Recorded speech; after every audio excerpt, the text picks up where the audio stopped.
শেষ হওয়ার পথে দেশের মেগা প্রকল্পগুলো। পরিকল্পনা মন্ত্রণালয়ের তথ্য বলছে গেল মাস পর্যন্ত এসব প্রকল্পের কাজ এগিয়েছে 89%। এরই মধ্যে উদ্বোধনও করা হয়েছে কয়েকটি।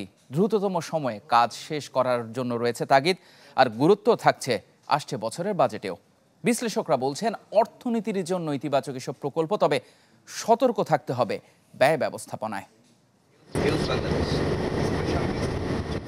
প্রমত্তা পদ্মার বুকে মাথা তুলে গৌরবের কথা জানান দিচ্ছে পদ্মা বহুমুখী সেতু, যা সড়কপথে রাজধানীকে সংযুক্ত করেছে দেশের দক্ষিণ পশ্চিমাঞ্চল ও মংলা বন্দরকে, যার প্রভাবে এই অঞ্চলে দারিদ্র্য কমবে 1%, বাড়বে জিডিপির প্রবৃদ্ধিও। পদ্মা সেতুর মতো এগিয়েছে দেশের আরও 8টি প্রকল্প, যার মধ্যে রয়েছে মেট্রো রেল, রূপপুর পারমাণবিক বিদ্যুৎ প্রকল্প, পায়রা গভীর সমুদ্র বন্দরও। মেগা প্রকল্পের প্রতিবেদন বলছে একেবারেই শেষ প্রান্তে এসব প্রকল্পের কাজ, যার উদ্বোধনও করা হয়েছে বেশ কয়েকটা। বাকিগুলোও শেষ হবে শিগগিরই। বাংলাদেশে মেগা প্রকল্প তো অনেকগুলো, মূলত এগুলি হচ্ছে অবকাঠামো, রেলওয়ে, না হলে পোর্টস, না হলে সেতু, এগুলি। তো আমাদের একটা বড় সমস্যা হয়েছে মেগা প্রকল্পে, যখন পরিকল্পনা করা হয় তখন যে সময়টা নির্ধারণ করা হয় বা যতটা অর্থ লাগবে বলে প্রাক্কলন করা হয়, পরবর্তীতে দেখা যায় সেটা ঠিক থাকে না। আমি আশা করতে চাই যে এটা অনুসরণ করা হবে। তা না হলে আমাদের অন্যান্য অনেক দেশ থেকে আমরা দেখেছি হিসাব করে, আমাদের যে খরচ হয় যে কোনো একটা ইউনিট ধরে আর কি, যে জায়গায় যেটা খাটে সেই হিসেবে আমাদের অনেক বেশি হচ্ছে। তার একটা কারণই এটা।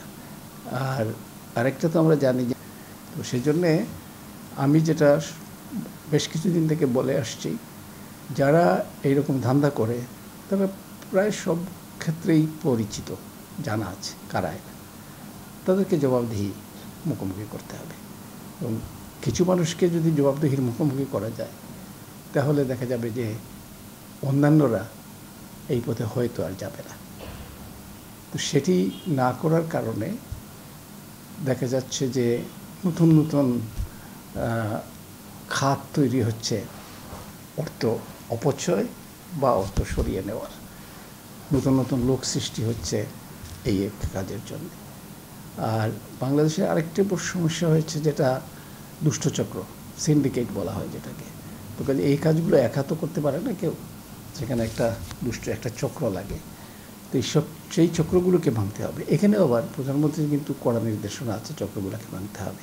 এবং আওয়ামী লীগের যে 2000 নির্বাচনী ইশতেহার 2023 সালের 18 সালের সবগুলোতে কিন্তু শূন্য সহনশীলতার কথা বলা আছে। যারা বাস্তবায়ন করেন তারা সেটাকে বাস্তবায়ন করছেন না। তো জবাবদিহির মুখোমুখি তাদেরকেও করতে হবে, যারা বাস্তবায়নের নেতৃত্ব দিচ্ছেন বা তদারকিতে নিয়োজিত আছেন, তাদেরকেও জবাবদিহির মুখোমুখি করতে হবে।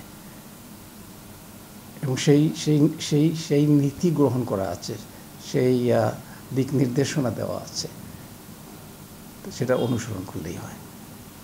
বিদেশি ঋণের চাপ বাড়ছে। তথ্য বলছে 8 মেগা প্রকল্প বাস্তবায়নে মোট ব্যয় ধরা হয়েছে 3,08,000 কোটি টাকা, যাতে এখন পর্যন্ত ব্যয় হয়েছে 2,24,000 কোটি টাকা। শতাংশের হিসেবে যা 89।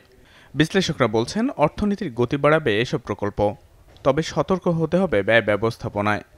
আমি একটা মেগা প্রকল্পের ফিজিবিলিটি স্টাডি করেছিলাম, সেটা ছিল পদ্মা ব্রিজ।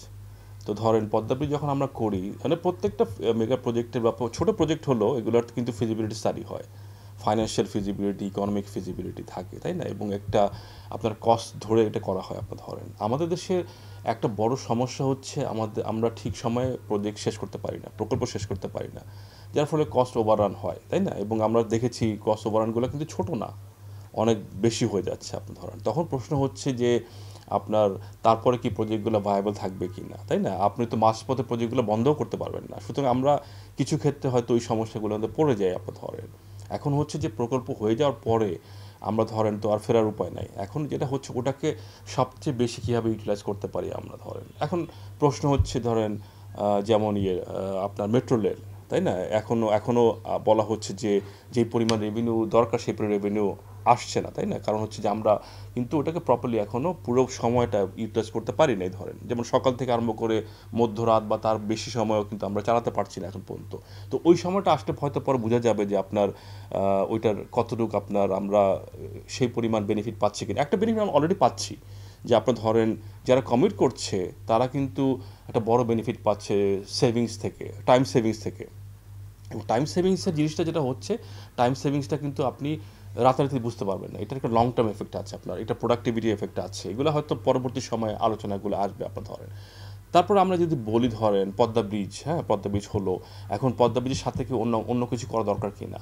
অনেকে মনে করে যে পদ্মা ব্রিজের সাথে পদ্মা প্লাস জিনিসগুলো করা দরকার, যে ওইখানে আরও আনুষঙ্গিক কিছু করলে হয়তো ইনভেস্টমেন্টগুলো আরও দ্রুত যাবে আপনার ধরেন।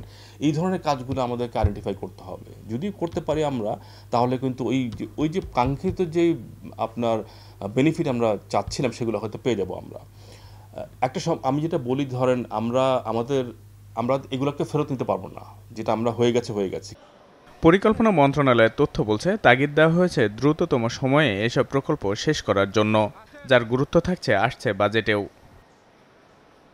ইমদাদ হক, চ্যানেল 24, ঢাকা।